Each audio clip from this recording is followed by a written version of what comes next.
देऊलगांव राजा विश्राम गृह में सभी भूतपूर्व एवं वर्तमान कार्यकर्ताओं ने एकत्र होकर गहरा दुख व्यक्त किया और वहां सभी ने 2 मिनट मौन रहकर श्रद्धांजलि अर्पित की। और वहां रमेश कायंदे इन्होंने कहा, 2019 में डॉक्टर मनमोहन सिंह चंद्रशेखर के आर्थिक सलाहकार बने। इस दौरान देश की अर्थव्यवस्था रसातल में चली गई। राजकोषीय घाटा 8.5% तक पहुंच गया था।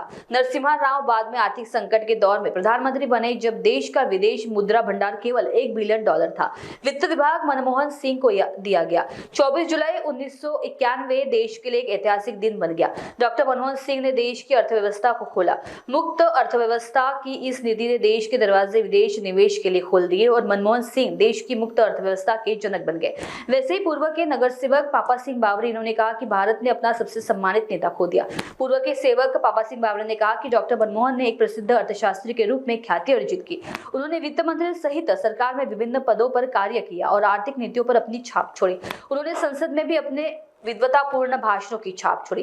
प्रधानमंत्री के रूप में अपने कार्यकाल के दौरान उन्होंने लोगों की जीवन स्तर में सुधार के लिए व्यापक प्रयास किया। उनकी बुद्धिमत्ता विनम्रता त्रुटिहीन है, ऐसा बावरे ने कहा और सभी युवक और कांग्रेस कार्यकर्ताओं ने मिलकर दुख मनाया। इस समय कांग्रेस नेता रामदास रोईफोड़े और शहर अध्यक्ष विष्णु जोरे ने डॉक्टर मनमोहन सिंह के सफल राजनीतिक जीवन पर प्रकाश डाला। इस अवसर पर रमेश कायंदे, डॉक्टर अशोक काबरा, कांग्रेस शहर अध्यक्ष विष्णु जोर, रामदास रोईफोड़े, हनीफ शाह, शौकत हुसैन, पूर्व नगर सेवक पापा सिंह बावरे, सैयद अली आदि मौजूद रहे। देशाला एक बळकट परिस्थितीत नेऊन आपल्यातून निघून गेले। त्यांचं जे योगदान आहे ते भारत कधीही विसरू शकणार नाही। माहितीचा अधिकार, शिक्षणाचा अधिकार, अन्न सुरक्षा योजना आणि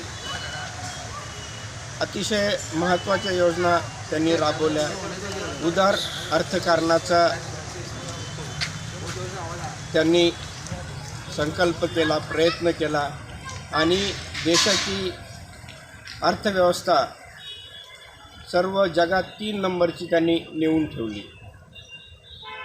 आज जो भारत चांगल्या स्थितीत आहे अर्थव्यवस्थेच्या बाबतीत, हे त्यांच्यामुळंच आहे।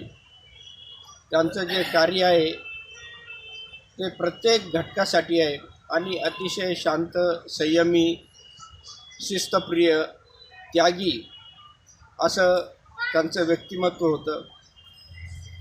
ते जवळपास 3654 दिवस पंतप्रधान होते, परंतु त्यांच्या काळात त्यांनी 1100च्या वर भाषणं लोकसभेत केलेले आहेत। अनेक पत्रकार परिषदा त्यांनी अटेंड केल्या। अगदी शांतपणे प्रत्येक प्रश्नाला, प्रत्येक पत्रकाराच्या प्रश्नाला अतिशय चांगल्या रीतीनं त्यांनी उत्तर दिलं। ते अजरामर राहणार आहेत। आमच्या देशाची शान ते होते। परदेशात जेव्हा जेव्हा जायचे तेव्हा परदेशातले सर्व जे विद्वान लोक होते त्यांचे चाहते होते, त्यांना भेटायची त्यांची इच्छा असायची। आणि बराक ओबामासारखा अमेरिकेचा राष्ट्राध्यक्ष सतत त्यांची तारीफ करायचा, असे हे मनमोहन सिंग साहेब आज आपल्यात नाहीत।